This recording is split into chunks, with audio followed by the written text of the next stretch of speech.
A'udzubillahi minasyaitonirrajim. Bismillahirrahmanirrahim. Assalamualaikum warahmatullahi wabarakatuh. Kembali lagi di channel Sampul Hitam.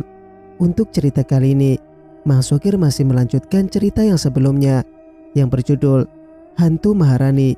Cerita ini ditulis oleh Novita Jungkook. Dan sebelum kita lanjut ke ceritanya, tekan dulu tombol like di video ini. Dan jangan lupa tekan juga tombol subscribe channel ini dan nyalakan notifikasinya agar tidak ketinggalan cerita-cerita di channel Sampul Hitam. Dan buat teman-teman yang ingin belanja-belanja, silakan saja klik etalase yang ada di pojok kiri bawah. Dan tak usah berlama-lama, bagaimanakah untuk kelanjutan cerita ini? Ini dia kisahnya. Selamat mendengarkan. 1 bulan kemudian, Nay dan Andre sudah resmi jadi pasangan suami istri. Mereka hidup bahagia karena bisa saling melengkapi dan memahami perasaan masing-masing. Laras pun turut bahagia melihat putranya sudah menemukan kebahagiaan tersendiri. Hanya kadang ia merasa iri karena Maharani tidak bisa menjalani hidup dengan bahagia. Padahal ia sudah selalu baik kepada anak tirinya. Namun balasan yang ia terima sangatlah kejam. Jika sudah teringat dengan kelakuan buruknya juragan, maka dia akan mendatangi rumah Kuncoro. Tidak ada seorang warga pun yang tahu bahwa di dalam rumah itu ada 4 manusia yang menderita. Mereka percaya bahwa juragan dan Kuncoro melarikan diri entah kemana. Padahal di dalam sana, mereka menanggung rasa sakit yang tidak berkesudahan. Ingin mati pun tidak bisa karena ilmu mereka sendiri yang terus menyembuhkan. Padahal mereka itu sama saja menyiksa diri sendiri dengan kesakitan yang tidak berujung.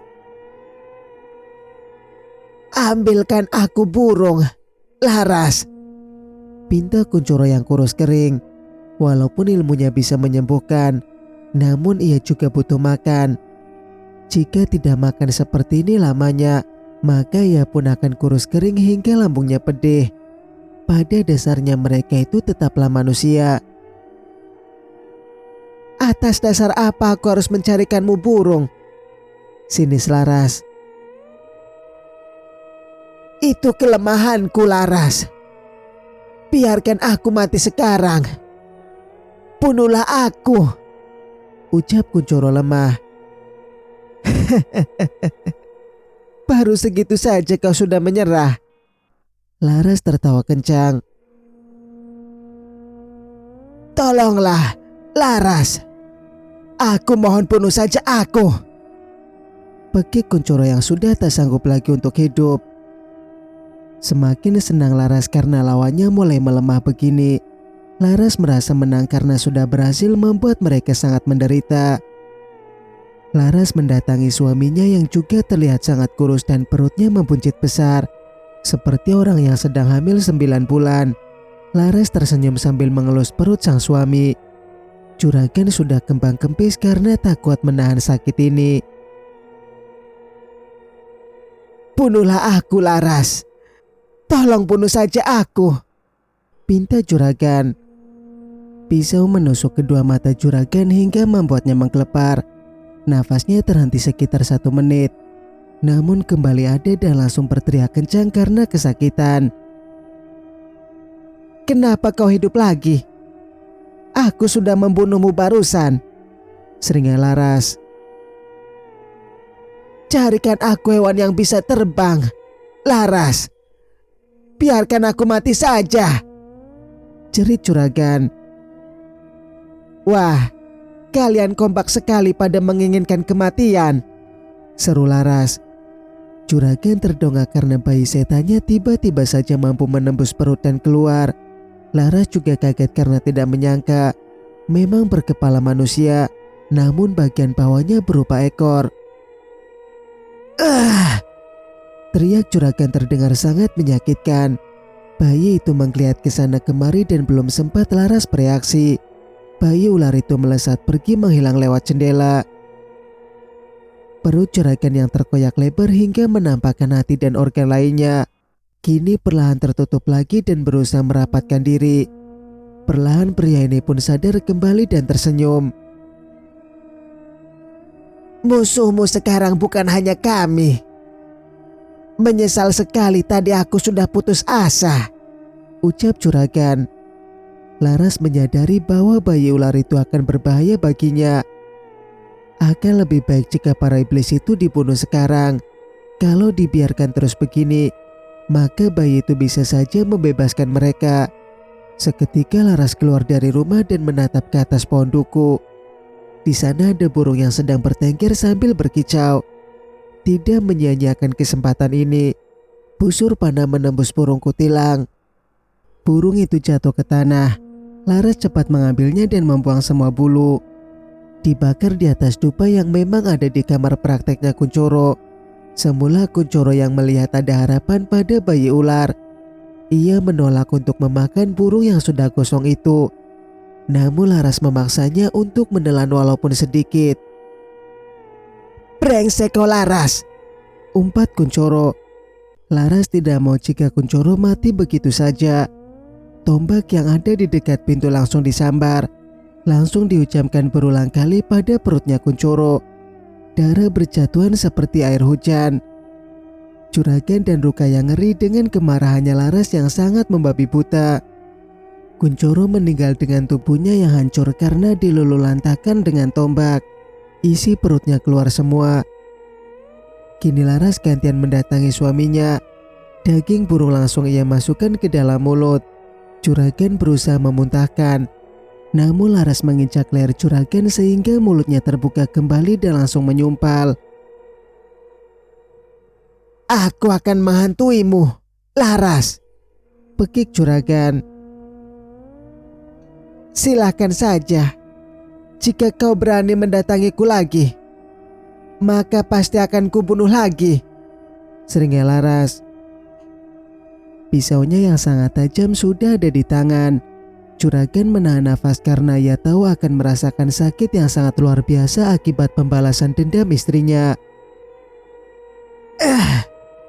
"Hentikan!" pekik Juragan.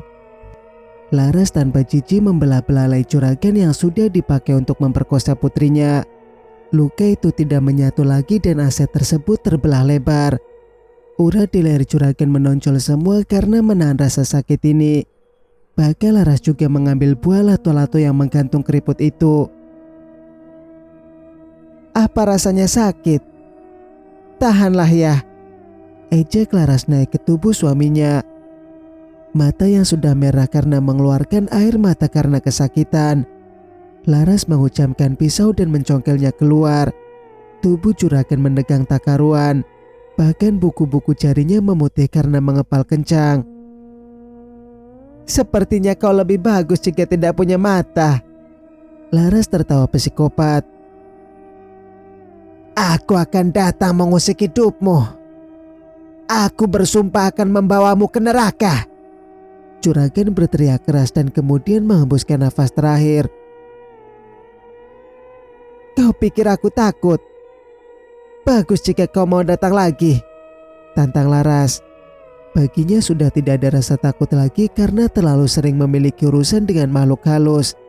Bahkan Genderuwo saja tergila-gila kepadanya dan berusaha keras untuk mengajak Laras menikah. Laras melihat keadaan Rukaya yang sudah sangat menyedihkan. Bagian tubuh bawahnya penuh dengan ulat. Laras juga memberikan daging burung dan Rukaya menelannya tanpa ada penolakan. "Aku sungguh minta maaf kepadamu. Maafkan atas kesalahan yang telah aku lakukan kepadamu, Laras." Rukaya tulus meminta maaf. "Sudah tidak ada lagi stok maaf pada diriku ini. Tidak usah kau minta maaf segala," sahut Laras dingin. Rukaya menghembuskan nafas terakhirnya setelah menelan daging burung. Bau tubuh Rukaya sangat menyengat hidung karena asetnya yang membusuk akibat ulat itu. Laras menatap ibunya Denis yang tinggal tulang. Ia masih tidak tahu bagaimana cara membuang susuk wanita itu. Singkat cerita, di tempat lain, Nino malam ini mendapat giliran untuk ronda keliling kampung. Bersama dengan Sameun yang seusia dengannya juga. Hanya bedanya, Nino masih bujangan dan Sameun sudah menikah memiliki 3 orang anak. "Istirahat di pos ketiga saja, No," ujar Meun. "Bolehlah, lagian kayaknya mau hujan juga. saut Nino. Mendung tebal menggantung di ujung selatan. Tampaknya sepertinya hujan akan turun dengan lebatnya. Takut bila terus ronda, maka akan kehujanan di jalan. Tapi pos ini kok serem sekali ya Noh. Apa kita pindah saja? Miun memang penakut. Nggak akan terkejar. Udah mulai gerimis ini, ucap Nino. Dan memang benar, hujan turun dengan lebatnya membasahi bumi. Nino menghidupkan lampu teplok yang memang disediakan di pos ini. Mereka hanya berdua sambil menatap kanan kiri. Nino memutuskan untuk bersolawat saja agar pikirannya sedikit tenang. Awas ada ular Noh. Pekik Meun segera meloncat. Nino juga kaget karena mereka malah kedatangan ular yang lumayan besar. Mereka mencari bambu di bawah pos. Untungnya ada sedikit bambu potongan.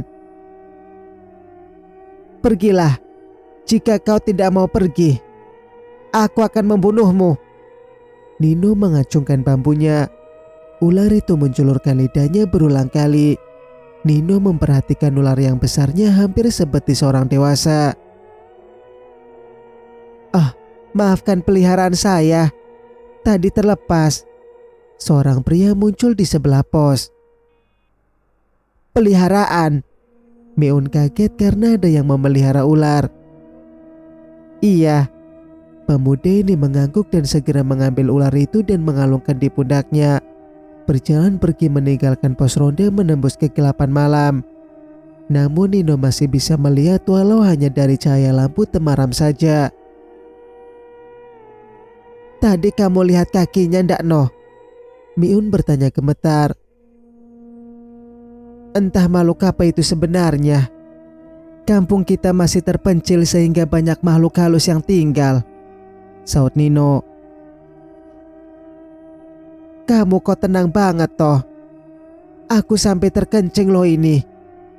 Miun sampai ngompol di sarungnya. Mereka bisa melihat bahwa pemuda itu tadi berjalan menggunakan kaki yang berbentuk ular. Oleh sebab itulah tadi Nino tak banyak tanya setelah melihatnya sekilas. Bahkan sisik di wajahnya juga terlihat mengkilat terkena cahaya lampu. Mereka berharap kalau makhluk itu tidak membuat onar di kampung ini. Aku mau pulang saja. Ndak kuat aku menahan takut ini. Miun sangat ketakutan.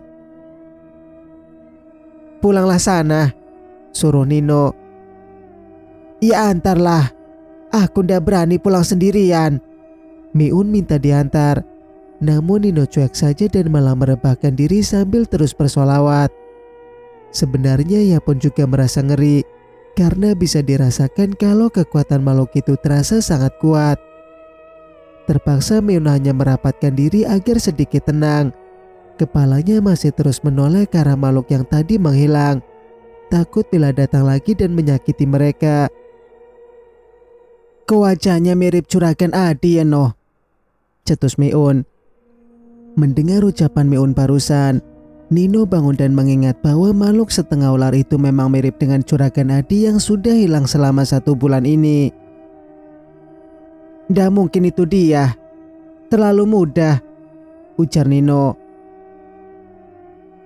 Siapa pula itu yang berlari ke arah sini? Miun ketakutan mengira ada setan lagi. Ternyata itu adalah Lukas yang baru pulang dari kota. Mobil tidak mau mengantar ke dalam karena alasan jalannya becek. Padahal karena takut. Bukan rahasia lagi kalau kampung ini banyak setannya. Numpang berteduh ya Pak Le, Lukas menegur 2 orang tua ini. Dari mana Mas Lukas? Tanya Nino. Dari kota, melihat padepokan di sana, jawab Lukas. Mereka terus berbincang saling menanyakan kabar satu sama lainnya. Tidak sadar kalau di balik semak ada mata merah yang mengawasi sambil menyeringai menunjukkan taringnya yang sangat runcing. Di tempat lain, Nei menunggu kepulangan suaminya yang sedang membeli martabak sesuai dengan permintaannya tadi. Sebenarnya Nei ingin sekali kalau para orang tuanya ikut satu rumah di sini. Laras menolak karena membenci rumah ini dan merasa tidak berhak. Puiner menolak karena merasa masih mampu mencari makan sendiri dan juga punya rumah walaupun kecil. Lama banget Mas Andrew. Atau jangan-jangan dia kehujanan, ucap Nay menatap keluar jendela. Diteleponlah suaminya yang sudah hampir 1 jam lebih keluar. Nay membelakangi jendela dan fokus pada ponselnya karena belum juga diangkat oleh Andrew. Halo Mas, kamu kehujanan ya? Nay langsung bertanya setelah diangkat. Iya, Mas masih menunggu hujan reda di tempat tukang martabaknya, saut Andrew. Ya udah. Ketika Nay akan menyelesaikan ucapannya, ia merasa seperti ada orang yang berkelebat lewat. Nay menyingkap gorden untuk melihat siapa orang itu. Namun yang terlihat malah seperti ekor ular. Nay teringat kalau pintu tidak dikuncinya. Secepat kilat Nay berlari dan mengunci pintu. Terlambat sedikit saja, maka sosok itu pasti masuk ke dalam rumah. Ini aku, Bu. Kamu kenapa, Nay? Andrew kaget karena mendengar teriakan istrinya. Ponsel Nay jatuh melanting di bawah sofa. Nay ketakutan ketika jendela kaca sudah berdiri manusia setengah ular. Dan lagi pemuda itu memanggilnya ibu. Nay menggigil ketakutan. Aku anakmu, Bu. Bukalah pintunya untukku. Manusia ular itu berkata dengan mata merah menyala. Tidak, jangan ganggu aku. Tolong pergi dari sini. Nay menangis karena ingat ini adalah benih yang pernah dikandungnya. Kenapa ibu tega membuangku? Apa karena wujudku yang seperti ini? Manusia ular bertanya sedih. Kau bukan anakku. Berhenti memanggilku ibu. Pekik Nay histeris. Manusia ular itu ternyata bisa bersedih juga. Ia meneteskan air mata karena manusia yang ia kenali sebagai ibunya menolak kehadiran dirinya. Setidaknya beri aku nama, Bu, pintanya. Pergi. Kenapa kau tidak pergi dari sini? Nay begitu ketakutan. Aku akan pergi jika ibu mencarikan aku nama. Manusia ular ini tetap kekeh ingin nama dari ibunya. Nay memang ibu dari anak ini. Sekuat apapun ia menolak kenyataan yang harus ia terima, manusia ular tetaplah anaknya. Arya, aku memberimu nama Arya, Nay berkata dengan mata merah. Terima kasih, Bu. Manusia ular yang baru mendapatkan nama itu perlahan pergi. Nay merosot lagi ke lantai karena sejujurnya hati ini merasa pilu. Naluri ibu tetaplah ada meski anaknya adalah manusia jadi-jadian. Namun Nay berusaha menepis rasa iba yang terselip dalam hatinya. Singkat cerita, Andre semakin panik karena pintu rumah lama sekali dibukanya. Hampir 15 menit kemudian barulah terbuka. Wajah istrinya kusut dengan hidung yang merah seperti terkena flu berat. Ada apa, Dek? Ayo duduk sini. Andre mengajak istrinya duduk. Nay berusaha menetralkan hatinya yang sangat tidak karuan rasanya. Ia ingin mengakui bahwa Arya memang putranya karena pernah bersemayam dalam rahim milik Nay. Namun di satu sisi ia pun takut dan juga benci. Sebenarnya bukan benci kepada Arya. Nay benci mengingat cara pemerkosaan juragan kepada dirinya. Nay kasihan melihat Arya yang tadi menangis hanya karena ingin nama dari ibunya. Anak itu datang, Mas. Aku harus bagaimana? Tanya Nay kebingungan. Anak yang mana? Andre masih bingung. Anak yang kamu keluarkan bersama ibu. Dia datang pada aku hanya untuk meminta nama. Dia menangis tadi, jelas Nay. Hati Andre yang gantian cemas tidak karuan. Baru sebulan ia merasa tentram dengan keadaan yang sudah berhasil mereka tangani. Kini malah kedatangan benih setan milik ayahnya. Bukankah berarti itu adikku? Lirih Andre tanpa sadar. Nay tertunduk karena sungguh bingung harus bagaimana. Andre mengajak Nay untuk menemui ibunya saja agar bisa mendapatkan saran dan mempertimbangkan langkah apa yang akan mereka ambil. Dengan jaket tebal karena hari masih gerimis, mereka berdua menuju rumahnya Laras menggunakan motor. Nay masih sempat menoleh ke belakang dan melihat Arya melambaikan tangan sambil tersenyum.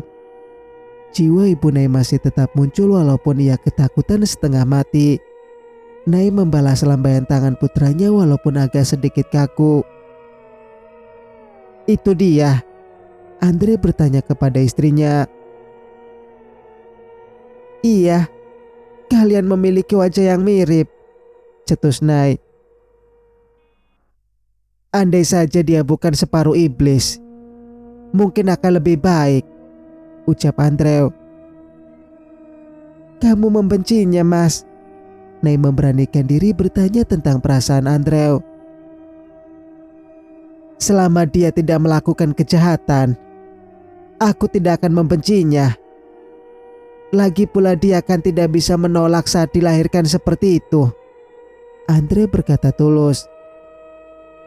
Nay mengencangkan pelukannya kepada sang suami. Benih cinta yang semula entah kemana itu perlahan mulai tumbuh di hati mereka. Andre juga sudah melupakan nama yang pernah tertanam di hatinya saat di kota. Berharap mereka akan terus bersama hingga tua nanti. Memiliki anak yang lucu dan membesarkan bersama. Andre sudah memiliki impian yang seperti itu bersama dengan Nay. Tibalah mereka di rumahnya Laras yang lampunya lumayan terang. Rumah yang sudah cukup lama, karena rumah ini bekas Rahmat dulu. Tempat usaha laundry juga masih ada di sana. "Assalamualaikum." Nay mengucapkan salam pada ibunya yang sedang mengaji dengan pintu terbuka. Mereka duduk untuk menunggu Laras sampai selesai. Tak lama Laras menyudahi ngajinya dan duduk bersama anak menantunya. Rasa hati sangat bahagia karena mereka bisa bersama walau tanpa cinta. Laras tak pernah lupa mendoakan untuk kebahagiaan Andre dan Nay hingga tua nanti. Meski Andre bukanlah anak kandungnya, setidaknya Laras masih punya anak yang bisa membuat hatinya bahagia. Berusaha ikhlas menerima kalau Maharani sudah tiada lagi. "Anak itu datang, Bu. Aku harus bagaimana sekarang?" Nay langsung bercerita. "Anak mana?" Laras masih tidak nyambung dengan pembicaraan ini. "Yang itu, Bu. Dia meminta nama kepadaku," cerita Nay. Laras kini sadar kalau anak yang hasil pemerkosaan curagan. Bagaimana mungkin anak itu bisa tahu bahwa Nay adalah ibunya? Mungkinkah kalau manusia setengah ular itu juga punya naluri sebagai layaknya manusia normal? "Maka uruslah dia. Cobalah untuk memberinya kasih sayang," saran Laras. "Aku takut, Bu. Bagaimana jika dia sampai punya sifat jahat seperti ayahnya?" cemas Nay. "Kita tidak bisa mematoknya begitu, Nay. Bukankah Andre juga anaknya juragan?" cetus Laras. Nay terdiam karena ia belum bisa jika harus bersikap selayaknya ibu kepada Arya. Karena jika menatap wajah Arya yang sangat mirip dengan juragan, hati wanita ini kembali sakit. Teringat bagaimana pria itu saat memperkosanya. "Sejujurnya aku malah takut. Bagaimana jika dia malah gelap mata karena kamu menjauhinya, Nay?" Andre membuka suara setelah lama diam. "Maksud kamu apa, Mas?"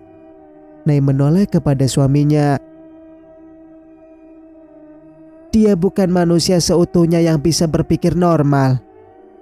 Sedangkan manusia saja bisa sangat jahat seperti ayah dan para anteknya. Lalu bagaimana dengan yang jelas-jelas mempunyai darah setan?" ujar Andrew. Nay terpekik karena Arya tiba-tiba saja masuk ke dalam rumah. Ia berdiri tegak dengan ekor ularnya. Memang kedua mata memancarkan sinar berwarna merah. Laras masih memperhatikan anak tirinya ini. "Apa aku seperti ini karena punya darah setan, Bu?" Arya menatap Nay. Karena Nay yang menggigil ketakutan melihat Arya yang sangat menyeramkan dan juga selalu memanggil ibu. Laras maju mendekati Arya dengan sikap waspada. Buntut atau ekor ular milik Arya memiliki duri-duri tajam berwarna hitam. Sisiknya berkilauan karena terpantul dengan cahaya lampu. "Apa yang kamu inginkan, Nak?" Laras bertanya lembut. "Kau juga ibuku?" Arya bertanya menatap Laras dalam.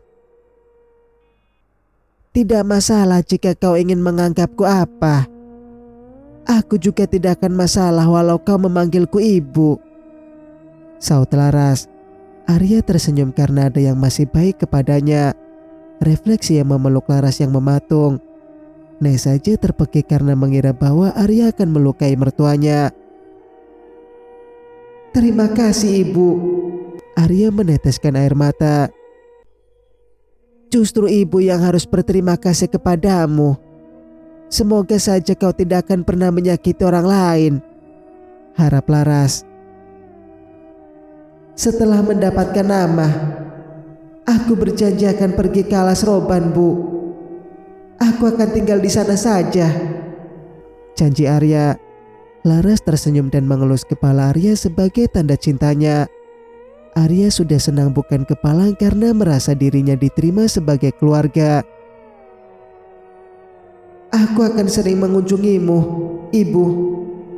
Boleh kan, Bu?" tanya Arya. "Jangan terlalu sering. Ibu takut kalau nanti ada warga yang melihatmu," cegah Laras. "Benarkah? Apakah karena ibu tidak suka kepadaku?" Arya menunduk sedih. Ternyata Arya adalah anak yang gampang merajuk dan merasa orang tidak akan suka kepadanya. Sebenarnya Arya sadar diri, mungkin karena kondisinya yang tidak normal. Entah terbuat dari apa hatinya wanita satu ini. Bahkan kepada anak yang bukan sepenuhnya manusia pun, Laras dengan cepat bisa dekat dan mengobrol bersama. Sedangkan Nay masih berusaha dirayu oleh suaminya agar mau mendekati Arya. Karena Nailah ibu kandungnya. Walaupun Nay berusaha keras untuk menyangka itu semua, namun itu tidak mengubah fakta bahwa Arya adalah putranya yang pernah bersemayam di dalam rahimnya. Rasa benci dan marah di hati Nay harus bisa hilang agar bisa menerima Arya sebagai putranya. Karena rasa itulah yang membuat Nay tidak bisa menerima kehadiran putranya.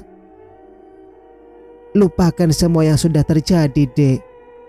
Mari kita mulai hidup baru dengan awal yang baik," ujar Andrew. "Wajahnya sangat mirip dengan ayahmu, Mas. Aku tidak bisa jika menatap dia terlalu lama." Nay menunduk pilu. "Ya sudah, kalau kamu memang tidak bisa, biar ibu saja yang mengantar Arya," ucap Andrew. Laras dan Arya sedang ada di dapur. Arya mendusalkan kepalanya di pundak Laras dengan perasaan yang bahagia. Bisa merasakan kasih sayang seorang ibu, walau bukan ibu kandungnya. "Bila aku manusia normal, apa ibu mau mengasuhku?" Arya bertanya pada Laras. "Andai ini tempat terpencil, ibu pasti akan hidup bersamamu," saut Laras mengusap kepala Arya. "Tunggu aku ya, Bu. Aku akan bertapa 100 tahun lamanya agar aku bisa menjadi manusia normal," janji Arya. 100 tahun di alam gaib sama halnya dengan 1 tahun di alam manusia. Laras mengangguk setuju dengan ucapan putranya yang baru ia dapatkan ini. "Supaya ibu Nay juga mau memelukku," Arya menunduk. "Nanti pasti ibu Nay memelukmu. Dia masih syok saja. Kan sudah ada ibu Laras di sini." Laras berusaha membesarkan hati Arya. "Iya, aku sangat senang karena ibu mau menerimaku." Arya tersenyum menunjukkan giginya yang berbaris rapi. Walaupun ada 2 taringnya yang mencuat ketika tersenyum, Laras biasa saja seolah tidak punya rasa takut walaupun bisa melihat. Tak lama suara langkah mendekati mereka yang sedang asik ngobrol. Nay datang ke dapur bersama Andrew yang menatap Arya. memang sangat mirip dengan ayah mereka. "Hati-hati di jalan ya," Nei berkata kaku kepada anaknya. "Iya Bu, doakan saja agar aku kuat," saut Arya sumringah. "Kuat kenapa?" Nei masih tidak bisa mengambil perannya sebagai ibu saat bertanya. "Arya akan bertapa selama 100 tahun, Nay, agar dia menjadi manusia normal, supaya kamu tidak takut lagi padanya," Laras yang menjelaskan. Air mata Nei meluncur begitu saja setelah mendengarkan penjelasan mertuanya. Sang putra sangat berharap bahwa kehadirannya bisa diterima oleh sang ibu. Bersambung, nantikan kelanjutan ceritanya di video berikutnya. Mas Sukir pamit. Wassalamualaikum warahmatullahi wabarakatuh.